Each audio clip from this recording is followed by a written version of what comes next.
When people talk about Neptune, you're going to hear the word betrayal, probably brought up somewhere along the line.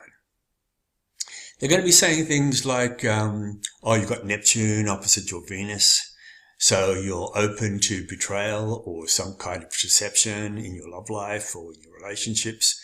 By transit, you might have Neptune coming up to your moon, and you're going to hear things like, oh, be careful of the family. There could be some kind of deception going on in the family, or maybe it's your mother or some kind of emotional attachment or situation where deception or betrayal is going to become part of that. So with betrayal, it does come in with the Neptune experience, but it is not Neptune. It is not Neptune by design. What it is actually our resistance to Neptune. It's our resistance to what Neptune is really all about. So the person who is betraying us the most is actually us. We are self-betraying. We are lying to ourselves all the time. This is classic Neptune stuff. Now, this happens in a couple of ways. The first way it happens is that feeling of that this kind of myth or this dream is going to become real for us. So we lie to ourselves on that level.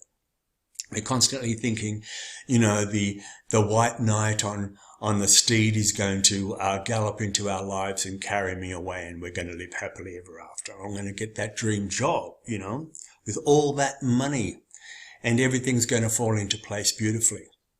And of course, when it doesn't happen, or when you get deceived along that line, then you turn around and you start blaming Neptune. Now, it's not Neptune, as I said, it is us. We've been lying to ourselves. We've been kidding ourselves. We've been pulling the wool over our own eyes.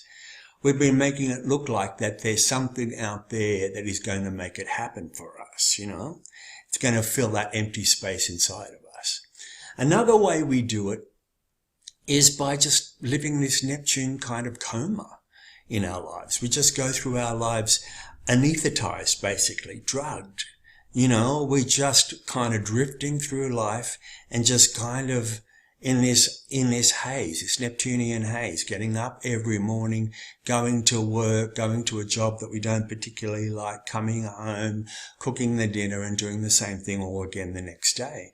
And believing it's okay, believing everything's all right, saying my marriage is fine, my mother's fine, my job's fine, everything's fine. So we're kind of in this weird Neptunian kind of stupor, you know, until one day when you get a Neptune transit, or Neptune square Neptune in your early 40s, that this myth starts to melt.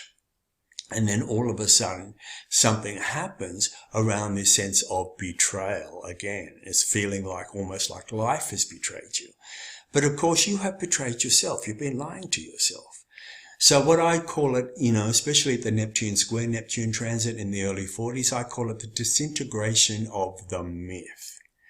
And so when you're looking at Neptune square Neptune or any transit with Neptune, you're going to be looking at something about the melting of something that you may have on a certain level built out of proportion or been in a, as I said, in a stupor or a haze about, and you haven't been looking at it for what it really is.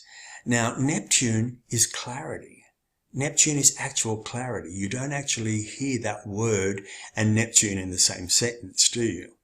But people who've had out-of-body experiences, people who've had near-death experiences say that the clarity you get outside the body, the clarity you get is profound. It is a cosmic sort of sense that is made out of everything. Everything sort of falls into place.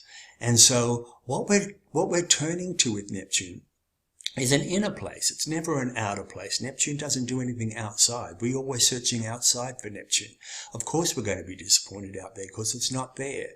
So Neptune is always going to be intuitive. It's always going to be that feeling inside of us that knows everything, that knows what to do all the time. So with Neptune, the best thing to do is very little at all, because trying to control it, trying to do things when Neptune is happening in your life only gets in the way. So Neptune is a sense of allowing, And Neptune is a sense of internal, intuitive, instinctive clarity that comes with it. So the betrayal now can't really happen because you are kind of in tune. You know, you're in tune with what's going on internally. So therefore you can't be fooled anymore. And so the self-betrayal, that has been happening to you up until now is all of a sudden becoming crystal clear.